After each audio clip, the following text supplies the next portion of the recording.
See this 1965 Chevy pickup? We got a dual master cylinder booster. We got an LS swap 5.7 in there, aluminum radiator. We went ahead and powder coated our inner fenders and such to get the engine bay looking pretty nice. We've got brand new windshield, brand new rubber. We got our upholstery redone, new carpeting, Dakota digital dash. We got a brand new roof, all painted up looking nice, as is the interior. We went ahead and swapped it from a small window to a big window. We chopped the frame. We chopped our bed right here. We got brand new bedwood inside.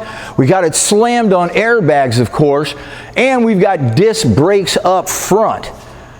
Now, 18 days ago, this was a bone stock, really rusty, rat-infested truck. The rust on the roof was so bad you could literally put your hands right up inside it. The bone stock height, drum brakes, single reservoir master cylinder, you get a leak anywhere in the line and you are dead. It was a long bed, small window, the upholstery was just atrocious. The bedwood was completely missing altogether. It had a big ugly bumper on the back that some people actually like. 3 on the tree, manual transmission, 292, straight 6 engine. We're continuing our journey on what was to what is on our chop drop LS swap. This week it is suspension and brakes.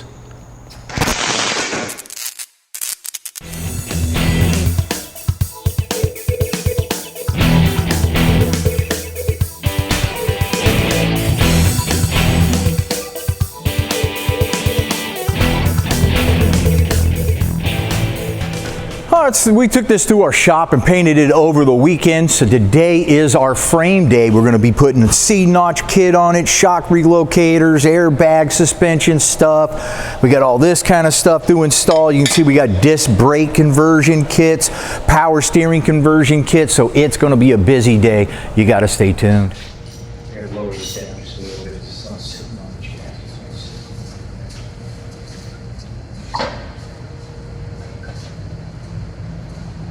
Yes, it gets the bolt too dirty to come out. You bring it out what you can. You screw it back in. Move it up a little bit. She just ain't any good. Not good.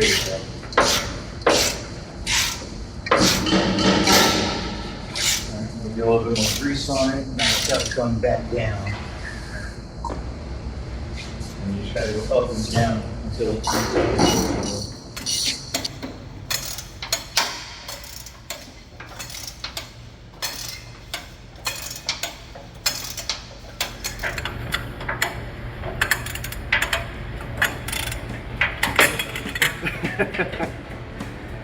There's one way to do it. Once we got the rear springs out and I had Edgar start removing the rear axle bump stops, it didn't take long before we started to realize there was a lot more we should have taken off during our cleanup process before we painted the frame. Fortunately, most of the damage we're doing will be covered up by the new parts or easily repainted to match. Anyway, while Edgar's continuing on the bump stops, I sized up the placement of the C-notch on the frame.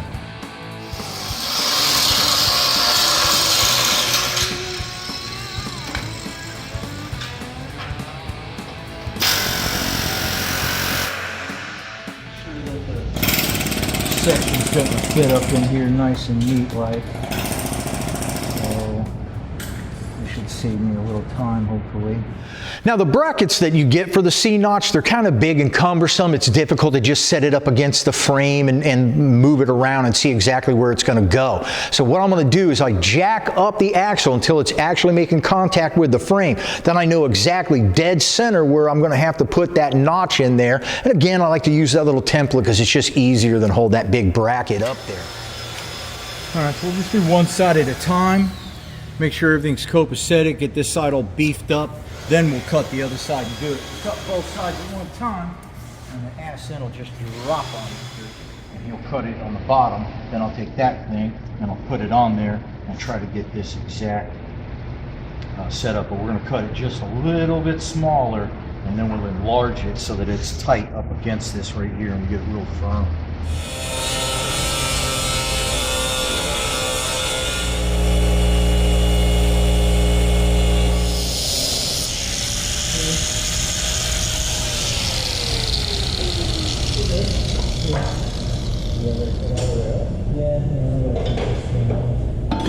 We'll do the same thing to the other side.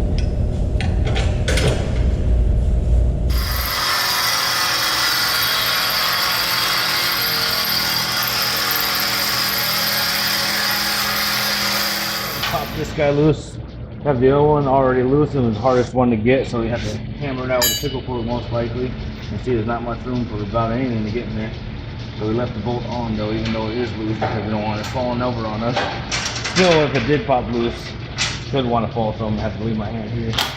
Give it a little crack and it should pop. I mean, this thing might pop up, so keep your hands and eyes and everything away from that.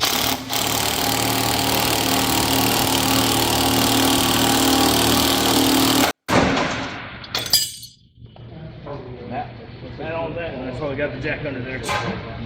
Okay, did you see what happened there with the whole control arm, the spindle, and everything came crashing down? That's really not supposed to happen. What you want to make sure you're doing when you do tie rod ends, ball joints, or anything of the like is you leave the nut on there at least 4 or 5 turns at least, because it'll help keep the thread on the end of the ball joint or the tie rod end from being messed up whenever you're putting anything on there, and it's going to keep that control arm from come crashing down like that. So that only had on like 1 or 2 turns and it just busted off the end of those. That shows you how much pressure these things are under, and you do have to be careful if you still want to count to 10 when you get to be older.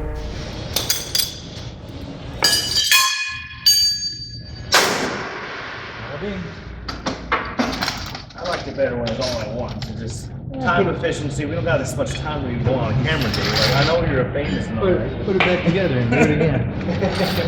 We're having fun. All right, so we are going to get this so low you can't leave these braces on, because this lower control arm is going to come way, way up. So I'm going to have Simon cut these off. Getting too old for this myself. Just getting some holes drilled out for these airbags. You already got them lined up, marked, and started. I like to drill the holes about the size of the hardware, not the size of the holes on the mount, just so it has a little tighter fit. So I'm just gonna hit these, even though the holes are already drilled one size smaller. I like to use a step bit, and then what it'll do is it'll give a little rounded edge. It'll cut off the excess slag from the drilling it out, and it'll leave a nice little concave edge so that you have something to help you line up the hardware. So now we're all nice and smooth. It's really easy to line up when you get the hardware in there. So we'll see how it goes. One more hole and get the bags on this thing. All right, so I ain't gonna lie, we weren't gonna do the ball joints or the tie rod ends really. You know, we just had a time crunch, and we're not trying to spend a ton of money on it. But when we were taking it apart, one of the ball joints got messed up anyway, and then we just decided to go ahead and replace them. You know, when the airbags are going up and down, it does put a lot of stress on them, so they probably would have gone out any given time. You might want to kill 2 birds with 1 stone instead of just 1 bird, you know? We got the other side done. We started all over with this side. Got the ball joints bolted on here. The old ones you have to cut off. They're all riveted in, but new style hardware. It goes for that one, not for this one. You got to press this in and out. So this whole thing pops out, pops back in. There's a big old press tool for that. Easy to get at Home Depot, Harbor Freight, wherever. Amazon, everything on Amazon nowadays, right? But now we got to do all the whole thing again. We got to get this guy. All the hardware is already ready, set to go. Holes are drilled. Ready to bolt in, but we need first gotta get my line ran for my air hose, and I'm gonna have to cut a hole back here. So I got coming from here is where the hose is gonna get. Before you try to screw them on. Then I'm gonna get the air line coming up here. I got it done on that side. So one more thing, drill a hole. I'm gonna put a little extra hose over the air line to keep it from getting cut open, premature leaks. Bolt this all back up together and get the shock on there, and get the whole steering knuckle put on and call it a day.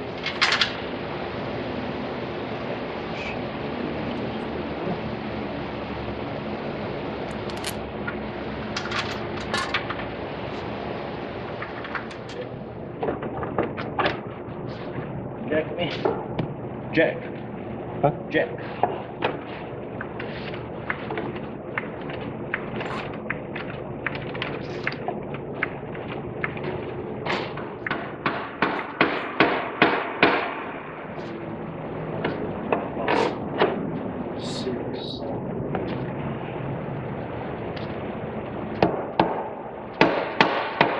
jet.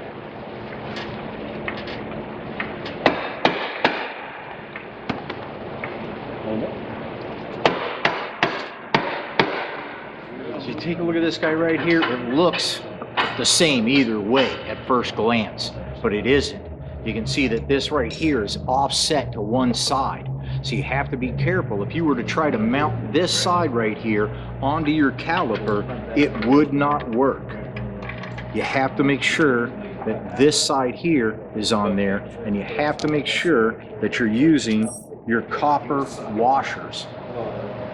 Otherwise, you're going to get brake leaks. Capiche? All right, so I got my brake lines from the rear. I got my front brake lines pretty much all done, but I can't finish it off until the cab and the dual master cylinder are put on there and bring those lines on down.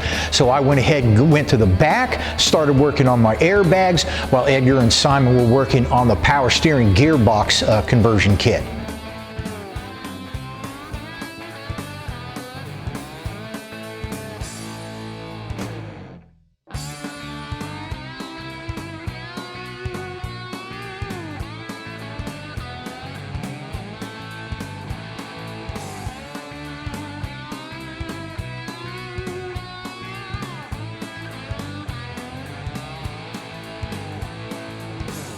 So one thing that you guys ought to know is that the airbags, we want to make sure that they're not strapped out, stretched out too far.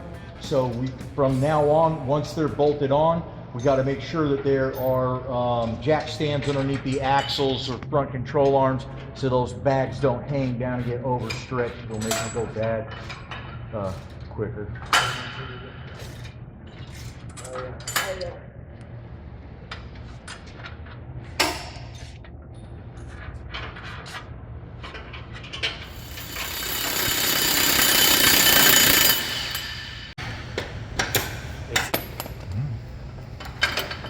Threads look nice and shiny. That's a good sign. Threads look okay to me. Oh yeah.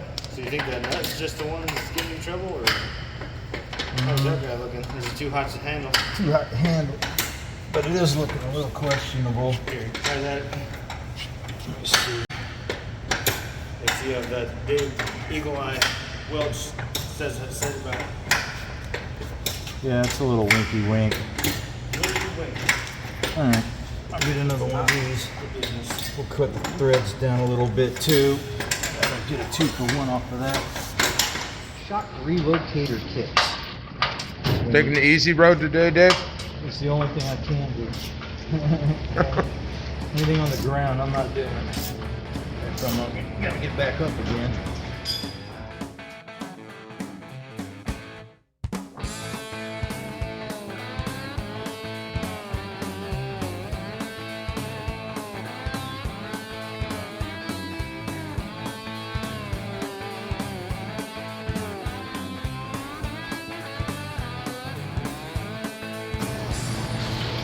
Let's see. How am I going to do this? So I'll put it in the cab. They won't have the T-bone on the outside. I cannot make up my mind. I do not.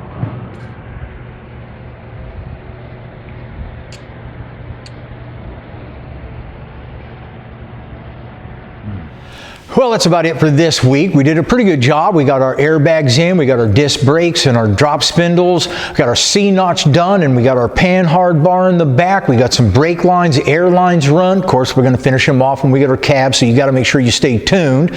And next week, we're going to start getting that LS engine in there, so I'll strip off old things that we don't need, and I'll get the motor mounts in there, transmission mounts. We'll get the degree set just right, and when the engine goes in, especially if it's an LS engine, it's kind of like a milestone. So you got to make sure you check us out on Facebook and Instagram and subscribe, because you're not going to see it if you don't subscribe. We'll see you next time, man.